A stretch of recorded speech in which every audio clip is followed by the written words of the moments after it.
Hello friends, मैं आप सभी का अपने यूट्यूब चैनल पीसीएस कल्चर पर स्वागत करता हूं। आशा करता हूं कि आप सभी अच्छे होंगे। तो दोस्तों, जैसा कि हम लोग ब्रह्मा सीरीज करंट अफेयर का स्टार्ट किए थे, उन्हीं का पार्ट जो है अगले पार्ट में चलते हैं। और ये मार्च 2023 का अंतिम पार्ट होगा। तो स्टार्ट करते हैं दोस्तों। फर्स्ट क्वेश्चन में चलते हैं दोस्तों। सबसे पहला क्वेश्चन है कि दूसरी एंटी सबमरीन शिप आंद्रोथ जो है उसको लॉन्च किया गया है दोस्तों। तो आंद्रोथ जो है ये क्या है दोस्तों? सबमरीन शिप है। सबमरीन शिप आंद्रोथ को लॉन्च किया गया है। वहीं पहला जो सबमरीन शिप था उसका नाम था अर्नाला। तो दोनों याद रखेंगे दोस्तों, अर्नाला पहला और दूसरा जो है अभी लॉन्च हुआ है लेटेस्ट, तो न्यूज़ में है। आंद्रोथ को ज़्यादा याद रखेंगे दोस्तों। नेक्स्ट क्वेश्चन आगे बढ़ते हैं दोस्तों। वर्ल्ड हैप्पीनेस इंडेक्स काफ़ी इंपॉर्टेंट है दोस्तों। वर्ल्ड हैप्पीनेस इंडेक्स 2023 में शीर्ष स्थान जो है फिनलैंड को मिला है। और फिनलैंड को ये 6ठी बार मिला है, यानी 6 बार से लगातार जो है वर्ल्ड हैप्पीनेस इंडेक्स में फिनलैंड टॉप पे है। और भारत का जो रैंक है दोस्तों 126 है। भारत का रैंक कितना है दोस्तों? 126 है। नेक्स्ट क्वेश्चन है दोस्तों, state of India's environment report 2023। तो state of India's environment report 2023 जो है सीएसई का एक रिपोर्ट है। सीएसई का अर्थ है दोस्तों the centre for sciences and environment. The centre for science and environment जो है सीएसई है, उन्हीं का एक रिपोर्ट है स्टेट ऑफ इंडियाज एनवायरनमेंट। तो क्वेश्चन पूछा जाएगा कि स्टेट ऑफ इंडियाज एनवायरनमेंट जो रिपोर्ट है ये किसका है? तो ऑप्शन में देगा world bank, IMF, CSE, NSO. तो सीएसई हो जाएगा दोस्तों। नेक्स्ट क्वेश्चन चलते हैं दोस्तों। पद्म पुरस्कार जो है इस बार 74वें गणतंत्र दिवस के अवसर पर पद्म पुरस्कार जो है 106 लोगों को दिया गया। तो 106 लोगों को जो दिया गया दोस्तों, उसमें 6 पद्म विभूषण, 9 पद्म भूषण और 91 पद्म श्री अवार्ड दिया गया। जिस 6 पद्म विभूषण में दोस्तों मुलायम सिंह यादव को पब्लिक अफेयर के लिए दिया गया। इसके बाद जो है दोस्तों एसएम कृष्णा को भी पब्लिक अफेयर के लिए दिया गया। दिलीप महालनोबिस को चिकित्सा के लिए दिया गया। जाकिर हुसैन को आर्ट के लिए दिया गया कला क्षेत्र में। बालकृष्ण दोषी को आर्किटेक्चर में वास्तुकला में दिया गया। और श्रीनिवास वर्धन जी को विज्ञान और इंजीनियरिंग के लिए दिया गया दोस्तों। और ये लोग कहाँ से बिलोंग करते हैं ये भी याद रखना है दोस्तों। मुलायम सिंह यादव जो हैं यूपी से बिलोंग करते हैं दोस्तों, उत्तर प्रदेश से। एसएम कृष्णा जो हैं ये कर्नाटका के मुख्यमंत्री रह चुके हैं। और दिलीप महालनोबिस जो है ये वेस्ट बंगाल से हैं, चिकित्सा के क्षेत्र में थे। और जाकिर हुसैन कला में रहे हैं, ये महाराष्ट्र से बिलोंग करते हैं दोस्तों। और बालकृष्ण दोषी ये वास्तुकला से रिलेटेड थे, ये गुजरात से बिलोंग करते थे। और श्रीनिवास वर्धन जो है ये भारतीय अमेरिकी मूल के हो गए, अमेरिका से बिलोंग करते हैं दोस्तों। नेक्स्ट आगे बढ़ते हैं दोस्तों। तो हम लोग याद रखेंगे पद्म विभूषण जो पुरस्कार है 6 व्यक्ति को किस किस को दिया गया? मुलायम सिंह यादव, एसएम कृष्णा, दिलीप महालनोबिस, जाकिर हुसैन, बालकृष्ण दोषी और श्रीनिवास वर्धन। आगे बढ़ते हैं दोस्तों। इसके साथ ही नेक्स्ट जो क्वेश्चन है, इसी पद्म पुरस्कार में 6 जिले को भी पद्म पुरस्कार पहली बार दिया गया है। तो अभी तक दोस्तों ये होता था कि पर्सनल बेसिस और संस्था को दिया जाता था, अभी जिले को भी दिया गया है। तो ये काफ़ी इंपॉर्टेंट है दोस्तों कि 6 जिले को पद्म पुरस्कार दिया गया है पहली बार। तो कहाँ से, कौन कौन जिला किस किस राज्य से है, उनकी बात करते हैं। तो सबसे पहले आंध्र प्रदेश से दोस्तों 2 जिला है, अन्नाकपल्ले और काकीनाडा। तो अन्नाकपल्ले और काकीनाडा जो है आंध्र प्रदेश से है, जिसको कि पद्म पुरस्कार मिला है। मध्य प्रदेश से है उमरिया जिला। महाराष्ट्र से है रत्नागिरी जिला। और त्रिपुरा से है खोवई जिला। और कर्नाटक से है दोस्तों चिक्काबल्लापुर। तो इस 6 जिले को भी पद्म पुरस्कार जो है पहली बार दिया गया है। तो कौन कौन, फिर से एक बार रिपीट करते हैं दोस्तों। आंध्र प्रदेश से अन्नाकपल्ले और काकीनाडा, मध्य प्रदेश से उमरिया, और महाराष्ट्र से रत्नागिरी जिला, और त्रिपुरा के खोवई जिला, और कर्नाटका से चिक्काबल्लापुर। आगे बढ़ते हैं दोस्तों। बिहार स्थापना दिवस 22 मार्च को मनाया जाता है, आप सभी को पता ही है। तो 22 मार्च को बिहार स्थापना दिवस जो मनाएगा कौन से नंबर का? 111वें नंबर का। तो बीपीएससी के लिए काफ़ी इंपॉर्टेंट है दोस्तों, ये याद रखेंगे लोग बीपीएससी पर्पज से कि बिहार स्थापना दिवस जो है कौन सा नंबर का मनाया गया? तो 111वां। थीम क्या था इस बार का दोस्तों? तो 7 निश्चय 2 का एक पार्ट है युवा शक्ति बिहार की प्रगति। क्या है दोस्तों? युवा शक्ति बिहार की प्रगति, यही थीम था इस बार का। तो 7 निश्चय 2 योजना का युवा शक्ति बिहार की प्रगति जो है, यही है इस बार के बिहार स्थापना दिवस का थीम। आगे बढ़ते हैं दोस्तों। विश्व जल विकास रिपोर्ट 2023, ये काफ़ी इंपॉर्टेंट है दोस्तों, ये यूपीपीसीएस के लिए काफ़ी इंपॉर्टेंट है। विश्व जल विकास रिपोर्ट जो है ये यूएन द्वारा जारी किया गया, यानी संयुक्त राष्ट्र के द्वारा जारी किया गया है, संयुक्त राष्ट्र संघ के द्वारा विश्व जल विकास रिपोर्ट यूएन द्वारा जारी किया गया, पहले ये याद रखेंगे दोस्तों। नेक्स्ट पॉइंट ये है कि विश्व के 26% आबादी स्वच्छ पेयजल संकट का सामना कर रही है। तो स्वच्छ पेयजल संकट कितने प्रतिशत आबादी को कितने परसेंट आबादी जो है स्वच्छ पेयजल संकट से जूझ रही है दोस्तों? तो 26%, और 46% जनसंख्या जो है स्वच्छता से दूर है। तो ये 3 आपको कंटेंट याद रखने होंगे इससे रिलेटेड। तो विश्व जल विकास रिपोर्ट 2023 यूएन द्वारा जारी किया गया। 26% आबादी स्वच्छ पेयजल संकट का सामना कर रही है, और 46% जो जनसंख्या है या आबादी है स्वच्छता से दूर है। और ये जल की बात जो है कौन से सस्टेनेबल डेवलपमेंट गोल में आता है दोस्तों? तो 6, तो SDG संख्या 6 में आता है। इसमें क्या कहा गया? सभी को स्वच्छ जल की बात की गई है। तो ये चारों पॉइंट याद रखेंगे। नेक्स्ट आगे बढ़ते हैं दोस्तों। QS द्वारा जारी वर्ल्ड यूनिवर्सिटी रैंकिंग में पहला स्थान मिला है मैसाचुसेट्स यूनिवर्सिटी, USA की है। तो QS द्वारा जारी वर्ल्ड यूनिवर्सिटी रैंकिंग में फर्स्ट पोजीशन पे मैसाचुसेट्स यूनिवर्सिटी है। सेकेंड में दोस्तों कैम्ब्रिज यूनिवर्सिटी लंदन की है, उसको मिला है। थर्ड जो है स्टैनफोर्ड जो है यूनिवर्सिटी USA का। तो हम लोग पहला याद रखेंगे दोस्तों, केवल पहला जो है मैसाचुसेट्स USA। और भारत का जो है इसमें टॉप पे जो है IIT मुंबई है, फिर IIT दिल्ली और IIT कानपुर। तो IIT मुंबई भारत में शीर्ष स्थान पे है दोस्तों, लेकिन ओवरऑल में कितना रैंक मिला इसको? 47, और IIT दिल्ली को 49 और IIT कानपुर को 87। तो IIT मुंबई 47, फिर दिल्ली को 49 और IIT कानपुर को 87। ये याद रखना है दोस्तों, इम्पोर्टेंट है। और फर्स्ट जो है Massachusetts university USA America. Next आगे बढ़ते हैं दोस्तों कि हुरून ग्लोबल रिच लिस्ट जारी किया गया, ये भी काफ़ी इंपॉर्टेंट है दोस्तों, ये पूछा जाता है रैंकिंग हो। हुरून ग्लोबल रिच लिस्ट में 9वें स्थान जो है मुकेश अंबानी को मिला है, जो कि एशिया के सबसे अमीर व्यक्ति हैं। तो हुरून ग्लोबल रिच लिस्ट में मुकेश अंबानी को जहां 9वां स्थान मिला, वहीं अदानी को 23वां स्थान प्राप्त हुआ है दोस्तों। चलिए दोस्तों आगे बढ़ते हैं, यही दोनों याद रखना है आपको कि मुकेश अंबानी जी को 9th पोजीशन, अदानी को 23वां पोजीशन, किसके आधार पे? हुरून ग्लोबल रिच लिस्ट के आधार पे। और हुरून ग्लोबल रिच लिस्ट के आधार पे एशिया का सबसे अमीर व्यक्ति हो गया मुकेश अंबानी। आगे बढ़ते हैं दोस्तों। नेक्स्ट जो क्वेश्चन है दोस्तों काफ़ी इंपॉर्टेंट है, सतलज यमुना लिंक नहर। तो सतलज यमुना लिंक नहर जो है दोस्तों पंजाब और हरियाणा के बीच इसको लेकर के विवाद चल रहा है। तो सतलज यमुना लिंक नहर सबसे पहले पूछा जाएगा तो किन 2 राज्यों के बीच विवाद है? तो पंजाब और हरियाणा के बीच। इसमें सुप्रीम कोर्ट ने कहा कि केंद्र जो है विवाद की मध्यस्थता करे। सुप्रीम कोर्ट ने, जो सर्वोच्च न्यायालय ने कहा है दोस्तों कि केंद्र जो है विवाद को सुलझाए, विवाद की मध्यस्थता करे। और सुप्रीम कोर्ट ने हरियाणा के पक्ष में निर्णय दिया है, और इसमें उन्होंने कहा है कि पंजाब को SYL कैनाल, एक SYL कैनाल से नाम दिया है दोस्तों, कि सुप्रीम कोर्ट ने कहा है कि SYL कैनाल बनाने की बात पंजाब को कही है, कि पंजाब को सेपरेट एक SYL कैनाल बनाया जाएगा पंजाब के लिए, पंजाब बना ले।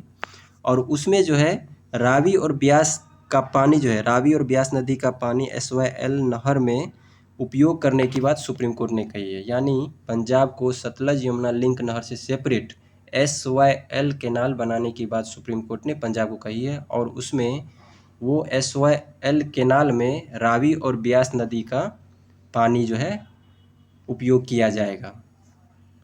आगे बढ़ते हैं दोस्तों, ये काफ़ी इंपॉर्टेंट था, ध्यान रखिएगा।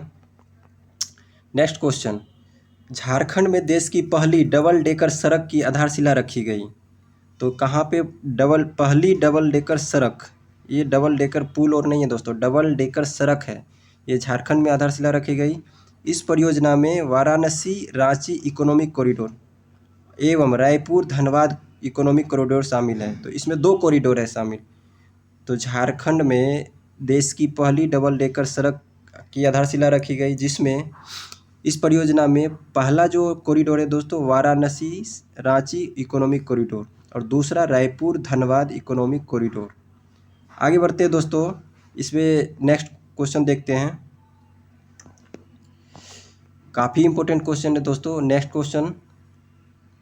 क्वेश्चन है दोस्तों कि प्रोजेक्ट टाइगर के 50 वर्ष पूरे हुए हैं। हम लोग जानते हैं कि प्रोजेक्ट टाइगर जो है 1973 में जाकर के अधिनियमित हुआ था। तो अभी जो है प्रोजेक्ट टाइगर के 50 वर्ष पूरे हुए हैं। 9 से 11 अप्रैल के बीच में प्रधानमंत्री ने मैसूर में टाइगर प्रोजेक्ट के 50 वर्ष पूरा होने के उपलक्ष्य में भाग लेंगे। तो कहाँ भाग लेंगे दोस्तों? मैसूर में, कर्नाटक में। तो 9 से 11 अप्रैल के बीच पीएम जो है हमारे मोदी जी मैसूर में टाइगर प्रोजेक्ट के 50 वर्ष पूरे होने के उपलक्ष्य में भाग लेंगे।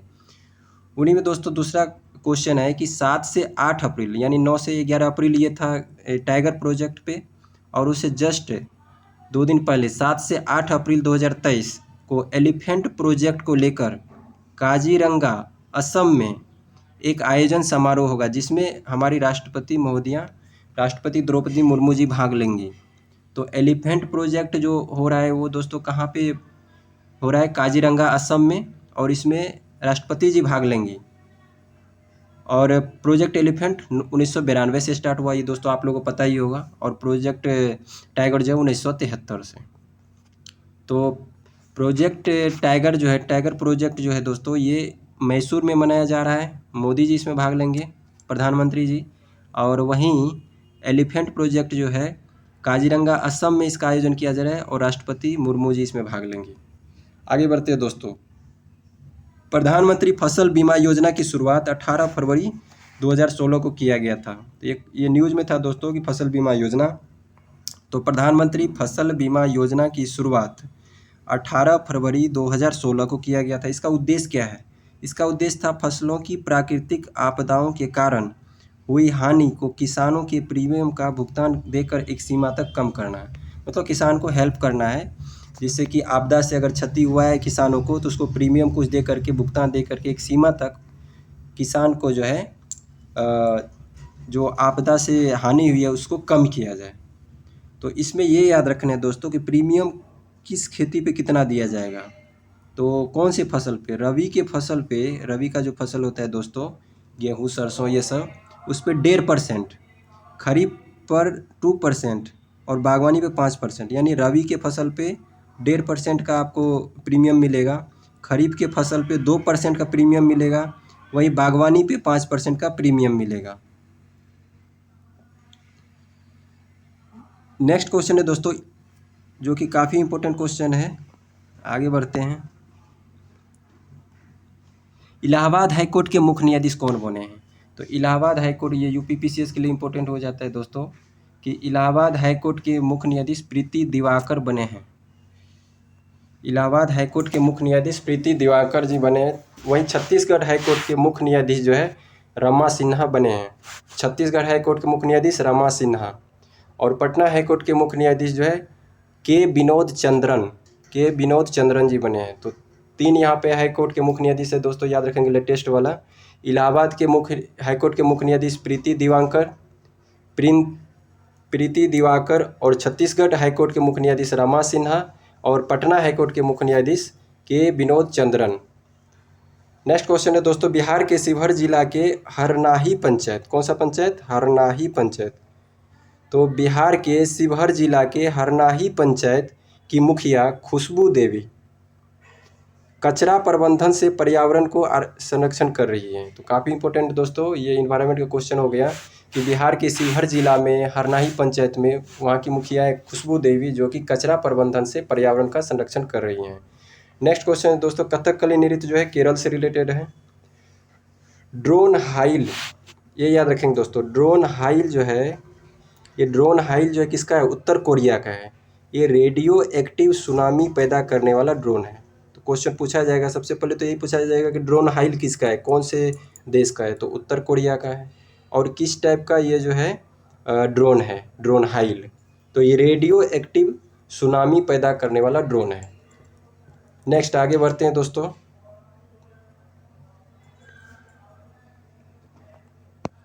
यूएन जल सम्मेलन 2023, यूएन जल सम्मेलन 2023 भी है दोस्तों, काफ़ी इम्पोर्टेंट है, ये याद रखेंगे। यूएन जल सम्मेलन 2023 जो है, इसमें क्या क्या याद रखेंगे, भारत में जो नमामि गंगे परियोजना चल रही है उनकी इसमें प्रशंसा की गई है। और जल सम्मेलन के शेरपा, यहाँ पे दोस्तों पहले ये याद रखेंगे, इसके जो आयोजक हैं यूएन यानी संयुक्त राष्ट्र जल सम्मेलन 2023 जो हुआ, इसके आयोजक जो है दो देश है, ताजिकिस्तान और नीदरलैंड। दो देश कौन कौन है दोस्तों इसके आयोजक, ताजिकिस्तान और नीदरलैंड।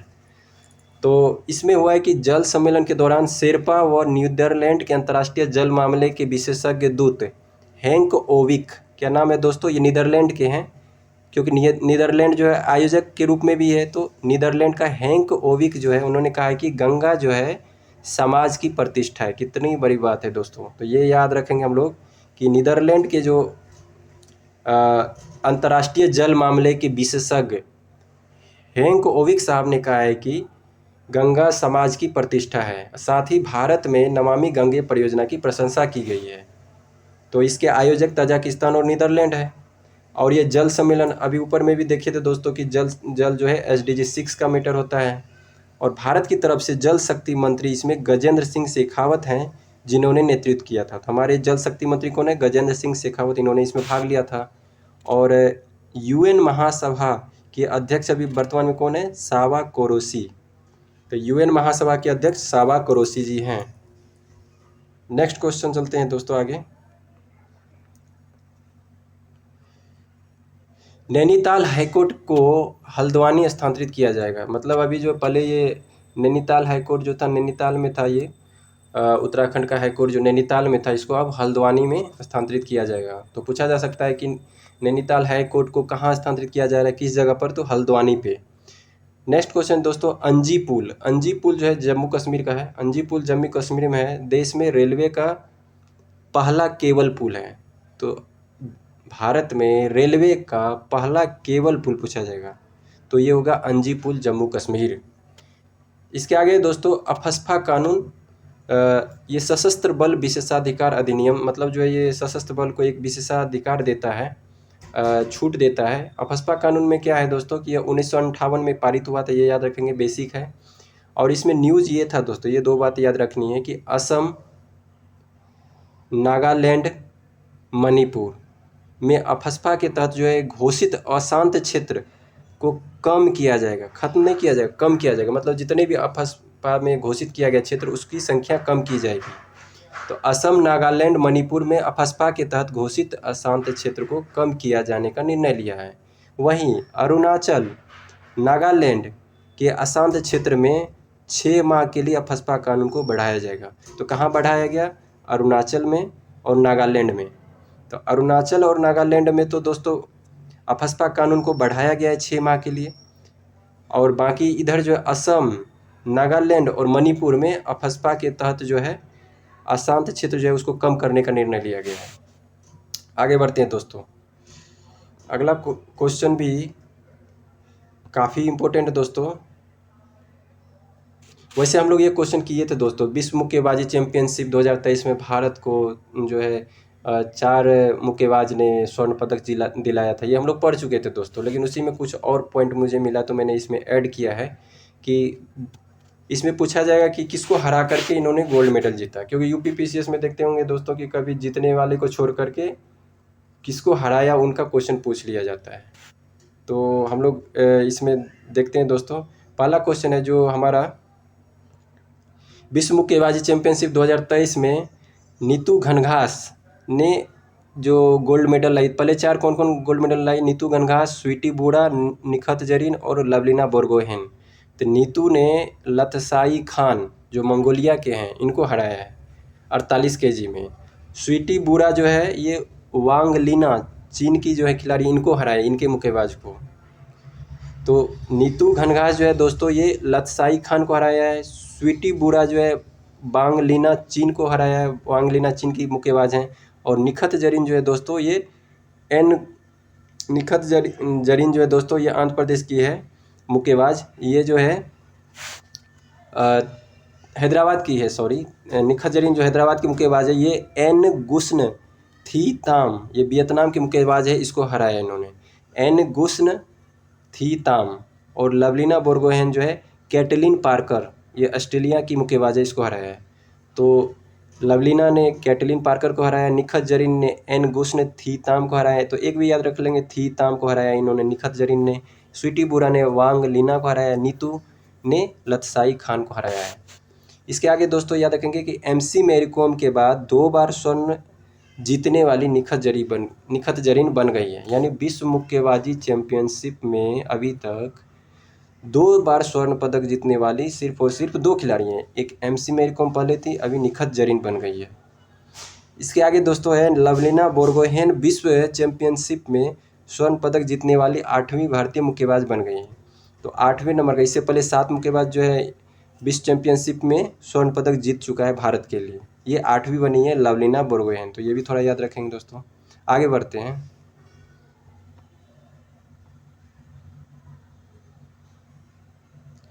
इसरो ने अपने LV-M3 रॉकेट से ब्रिटेन स्थित वनवेव कंपनी के 36 उपग्रहों को निर्धारित कक्षा में स्थापित किया 23 अक्टूबर 2022 को। और वनवेव ग्रुप कंपनी ने new space India limited NSIL मतलब न्यू स्पेस इंडिया लिमिटेड के साथ समझौता किया 72 उपग्रह प्रक्षेपित करने के लिए। तो दोस्तों इसमें यह है कि इसरो ने वनवेव कंपनी के 36 सैटेलाइट को निर्धारित कक्षा में स्थापित कर चुका है। किस रॉकेट से? तो ये याद रखेंगे, LV-M3 रॉकेट से। और टोटल भेजना कितना है? 72। तो 72 में 36 जो है भेज चुका है इसरो ने वनवेव कंपनी के 36 उपग्रहों को लॉन्च किया है LV-M3 रॉकेट से। तो 36 भेज चुका है 72 में से, और अब 36 और भेजना है। और ये जो वनवेव कंपनी है दोस्तों, वनवेव ग्रुप कंपनी ने new space India limited NSIL के साथ समझौता किया है इसके साथ। यानी वनवेव ग्रुप कंपनी हो गई ये ब्रिटेन की कंपनी, और न्यू स्पेस इंडिया लिमिटेड जो है ये इस मतलब भारत की होगी। इन दोनों के बीच इसके लिए समझौता हुआ है। तो इसमें क्या क्या याद रखेंगे दोस्तों? काफ़ी इंपॉर्टेंट क्वेश्चन याद रखना है दोस्तों। साइंस टेक का क्वेश्चन है कि इसरो ने वनवेव कंपनी के साथ समझौता किया है, 36 उपग्रह उसका लॉन्च कर दिया गया है। और वनवेव ग्रुप कंपनी जो है ब्रिटेन की है, और भारत की तरफ से देखेंगे तो new space India limited NSIL है। इन दोनों ने समझौता किया है, और टोटल हमें 72 उपग्रह प्रक्षेपित करने हैं इसरो को, जिसमें 36 कर दिया है। आगे बढ़ते हैं दोस्तों। 1 अप्रैल से पान मसाला व सिगरेट पर 51 और 100% GST सेस लगाया जाएगा। यानी 1 अप्रैल से, यानी अब स्टार्ट हो चुका है दोस्तों। पान मसाला पे 51% और सिगरेट पे 100% GST पे सेस लगेगा, उपकर लगेगा। आगे बढ़ते हैं दोस्तों। मनरेगा में मजदूरी की वृद्धि हुई।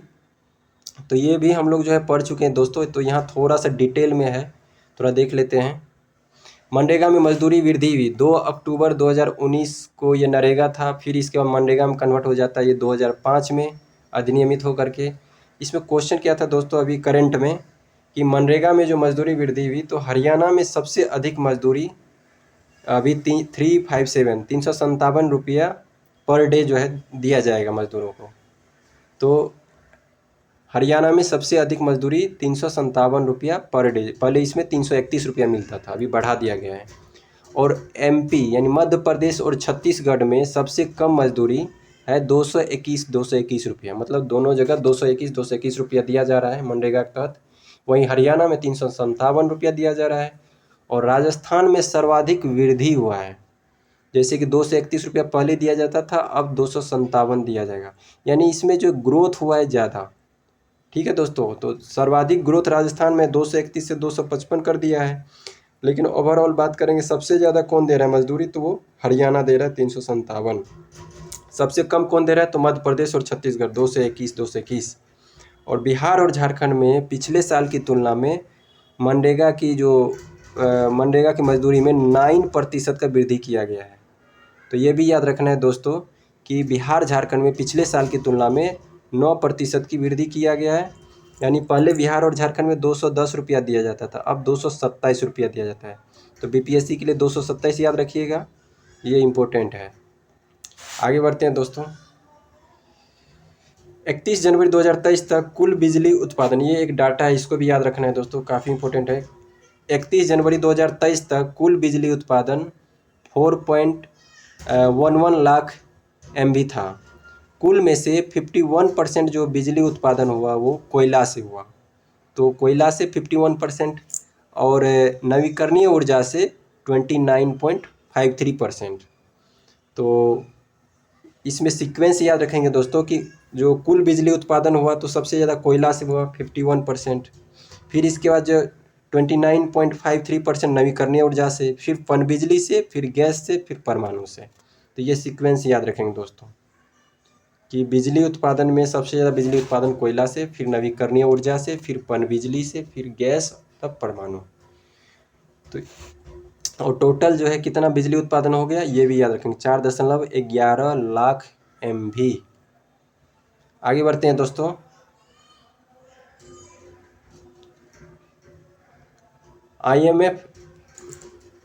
IMF की जो है IMF के अध्यक्ष जो है क्रिस्टलिना जॉर्जिवा, ये भी याद रखेंगे दोस्तों।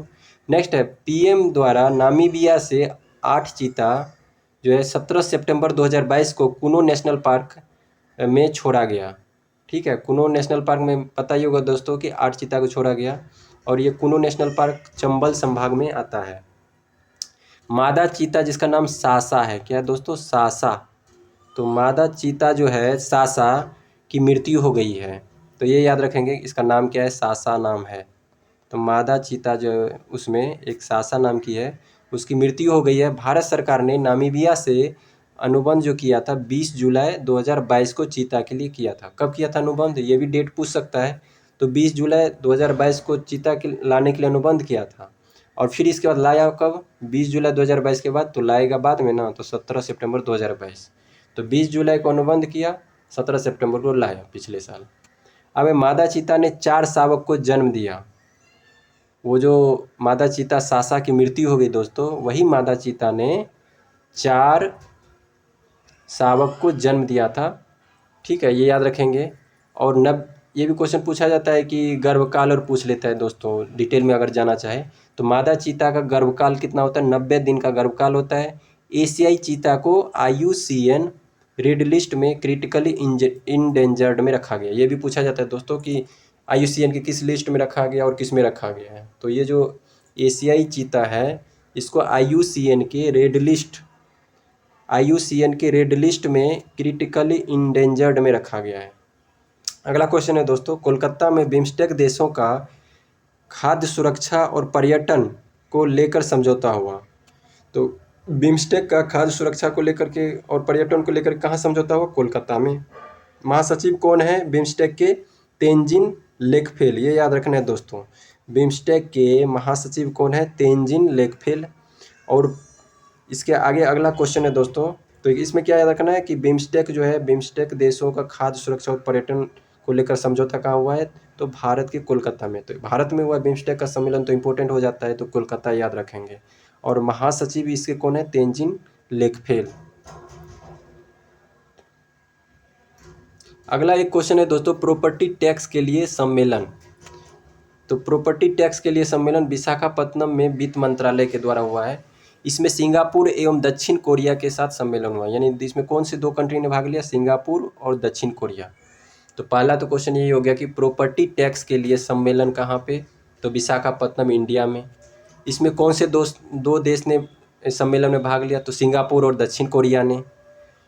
ठीक है दोस्तों, और ये विशाखापत्तनम में ही G20 इंफ्रास्ट्रक्चर वर्किंग ग्रुप की बैठक भी हुई है। तो विशाखापत्तनम में एक अन्य क्वेश्चन और याद रखेंगे कि G20 इंफ्रास्ट्रक्चर वर्किंग ग्रुप की बैठक हुई है। तो विशाखापत्तनम में 2 याद रखेंगे, प्रॉपर्टी टैक्स के लिए सम्मेलन वित्त मंत्रालय द्वारा विशाखापत्तनम में, जिसमें कि 2 देश सिंगापुर और दक्षिण कोरिया ने भाग लिया और सम्मेलन में। और विशाखापत्तनम में ही G20 का इंफ्रास्ट्रक्चर वर्किंग ग्रुप का बैठक हुआ। अगला क्वेश्चन है दोस्तों, कि एसबीआई ने अपनी आर्थिक रिपोर्ट इको रैप जारी किया। तो पूछा जाएगा आर्थिक रिपोर्ट इको रैप किसका है, आरबीआई का, एसबीआई का, आईसीआईसी का, किसका है? तो आपको एसबीआई टिक करना है। तो इको रैप किसका है? एसबीआई का है, और ये क्या है? एक आर्थिक रिपोर्ट है। फिर यूक्रेन का शहर, ये भी न्यूज़ में था दोस्तों, जगह पूछ लिया जा सकता है कि यूक्रेन का शहर है मारीपोल। क्या है? मारीपोल। मारीपोल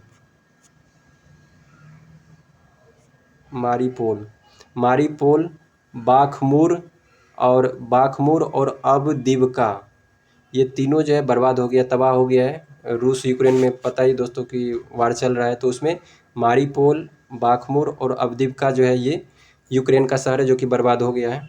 नेक्स्ट क्वेश्चन, अगला क्वेश्चन चलते हैं दोस्तों।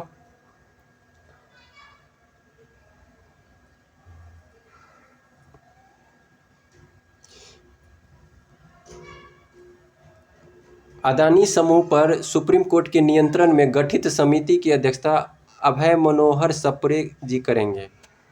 तो अदानी समूह पर सुप्रीम कोर्ट के नियंत्रण में गठित समिति की अध्यक्षता कौन करेंगे? अभय मनोहर सप्रे जी करेंगे, अभय जी करेंगे। ये तो हम लोग पढ़ चुके थे दोस्तों, लेकिन इसमें मैंने एक कुछ और ऐड किया है। इसमें टोटल जो है ये समिति में अभय मनोहर सप्रे जी हो गए एक मेंबर, इसके अलावा 5 अन्य मेंबर होंगे, यानी 1+5 हैं। तो और 5 आदमी कौन कौन होंगे? तो डिटेल में, क्योंकि हाईलाइट क्वेश्चन है तो डिटेल में याद रखेंगे दोस्तों। अन्य 5 आदमी जो है ओपी भट्ट, जेपी देवधर, केवी कामथ, नंदन नीलेकनी और सोमेश्वर सुंदरम। तो ओपी भट्ट, ओपी हो गए, जेपी देवधर हो गए, केवी कामथ हो गए, नंदन नीलेकनी हो गए और सोमेश्वर सुंदरम। तो कैसे याद रखेंगे? ओपी, जेपी, केवी कामथ। तो केवी कामथ हो गया के, नंदन नीलेकनी यानी NN, और सोमेश्वर सुंदरम SS, यानी KNNSS, और साथ में OPJP, ये याद रखेंगे दोस्तों। तो ये हो गया अदानी ग्रुप समूह पर सुप्रीम कोर्ट के नियंत्रण में गठित समिति की अध्यक्षता अभय मनोहर सप्रे जी करेंगे, और उसमें 5 अन्य आदमी उसको हेल्प करेंगे। आगे है उस समिति में 5 अन्य आदमी रहेंगे। नेक्स्ट क्वेश्चन है, रांची में G20 सम्मेलन हुआ तो किस पे आधारित था वो? अक्षय ऊर्जा, पर्यावरण और विकास पर। तो अक्षय ऊर्जा, पर्यावरण और विकास पर चर्चा करने के लिए रांची में G20 सम्मेलन हुआ। G20 का थीम क्या था, क्या है? ये तो पता होगा दोस्तों, एक पृथ्वी, एक परिवार और एक भविष्य। ये याद रखना है दोस्तों। आगे बढ़ते हैं।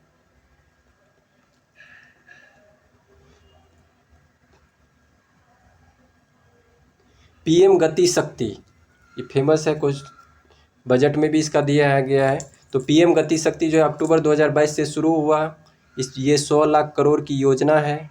उद्देश्य क्या है कि लॉजिस्टिक जो भी है, लॉजिस्टिक पर आने वाली खर्च को कम करना, कार्गो हैंडलिंग कैपेसिटी को बढ़ाना, यानी कार्गो हैंडलिंग कैपेसिटी जो है उसको हम लोग क्या करेंगे? इंक्रीज करेंगे। लॉजिस्टिक पर जो आने वाली खर्च है उसको कम करेंगे, और सामान को एक जगह से दूसरे जगह ले जाने में लगने वाले समय को कम करेंगे। यानी जो भी मालगाड़ी और जो हम लोग सामान ढुलाई करते हैं दोस्तों, उसमें क्या होगा? एक जगह से दूसरे जगह ले जाने में समय कम लगे, समय का बचत हो, टाइम कम लगे, और खर्च जो है उसमें इकोनॉमिक वो भी कम पड़े, और जो है कार्गो हैंडलिंग कैपेसिटी को बढ़ाना है। यानी कैपेसिटी को क्या करना है दोस्तों? इंक्रीज करना है। तो टाइम को कम करना है, इसके बाद जो है आपका खर्च इकोनॉमिक को कम करना है, और साथ में कैपेसिटी को, कार्गो कैपेसिटी को बढ़ाना है। ये तीनों बात याद रखना है दोस्तों PM गति शक्ति में, ये न्यूज़ में था। नेक्स्ट आगे बढ़ते हैं दोस्तों। श्री अन्न क्या है दोस्तों? श्री अन्न, तो श्री अन्न योजना अभी फेमस है, ये तो आप लोगों को पता ही होगा। श्री अन्न में दोस्तों ये मोटे अनाज को बढ़ावा देने के लिए है, और इसमें जैसे कि कौन कौन से मोटे, इस योजना में कौन कौन से मोटे अनाज? तो ज्वार, बाजरा, रागी, सामा, कंगनी, कोदो, चीना, ये सब शामिल है। तो ये सब नाम याद रखिएगा दोस्तों। श्री अन्न में कौन कौन से मोटे अनाज में नाम सब आते हैं? तो मोटे अनाज में ज्वार, बाजरा, रागी, सामा, ये सामा है दोस्तों, सामा, कंगनी, कोदो और चीना है। ये सभी मोटे अनाज का नाम है दोस्तों। और 2023 को मोटे अनाज का वर्ष जो है UNO के द्वारा, संयुक्त राष्ट्र संघ के द्वारा घोषित किया गया, ये तो पता ही होगा दोस्तों। और जो इम्पोर्टेंट है इसमें एक ये याद रखना है दोस्तों कि कर्नाटक जो है भारत में मोटे अनाज के उत्पादन में शीर्ष स्थान पे है। यानी मोटे अनाज का जो उत्पादन करने में कौन सा राज्य शीर्ष पे है, तो कर्नाटक जो है वो शीर्ष पे है मोटे अनाज के उत्पादन में। तो कर्नाटक भारत में मोटे अनाज के उत्पादन में शीर्ष स्थान पे है, ये भी याद रखना है दोस्तों। तो यही था श्री अन्न में। श्री अन्न में क्या क्या याद रखेंगे, मोटे अनाज को बढ़ावा देने के लिए, मोटे अनाज में कौन कौन आता है, ज्वार बाजरा रागी सामा कंगनी कोदो चीना, ठीक है। और कौन कौन आता है, ज्वार बाजरा रागी सामा कंगनी कोदो चीना। और 2023 को मोटे अनाज का वर्ष जो है संयुक्त राष्ट्र संघ द्वारा घोषित किया गया है। और वहीं कर्नाटक जो है भारत में मोटे अनाज के उत्पादन में शीर्ष स्थान पे है। तो भारत में मोटे अनाज के उत्पादन में शीर्ष स्थान पे कर्नाटक। नेक्स्ट क्वेश्चन है दोस्तों, ये भी काफ़ी इंपॉर्टेंट है, याद रखेंगे कि एस एस अहमदी जी का मृत्यु हो गया। ये सुप्रीम कोर्ट के मुख्य न्यायाधीश रहे थे, तो 1994 से 97 के बीच। तो ये क्वेश्चन जो है बीपीएससी में इस टाइप का क्वेश्चन एक बार पूछ चुका है दोस्तों। जैसे एक आनंद जी के बारे में पूछ चुका है, तो वो भी न्यायाधीश थे, उसका मृत्यु हुआ था तो वो न्यूज़ में थे, तो उनका पूछा था। तो उसी तरह ये देखिए, ये भी याद रखिएगा, एस अहमदी जी का मृत्यु हो गया। ये कौन थे, तो सुप्रीम कोर्ट के मुख्य न्यायाधीश रहे थे। अहमदी जी कौन सी रहे थे, सुप्रीम कोर्ट के सर्वोच्च न्यायालय के मुख्य न्यायाधीश। और ये किस दरमियान, 1994 से 97 के बीच में, 1994 से 97 के बीच में। तो ये था दोस्तों आज का करंट अफेयर। आज जो है मार्च का जो है हमने टोटल कंप्लीट करवा दिया, मार्च का 4 पार्ट में कंप्लीट हो गया। अब जो है हम लोग फरवरी जनवरी करेंगे दोस्तों नेक्स्ट वीडियो में। दोस्तों आपको अगर ये सीरीज़ पसंद आ रहा है तो आप लोग इसको शेयर करें, लाइक करें, सब्सक्राइब करें। जय हिंद दोस्तों, थैंक यू फॉर वॉचिंग।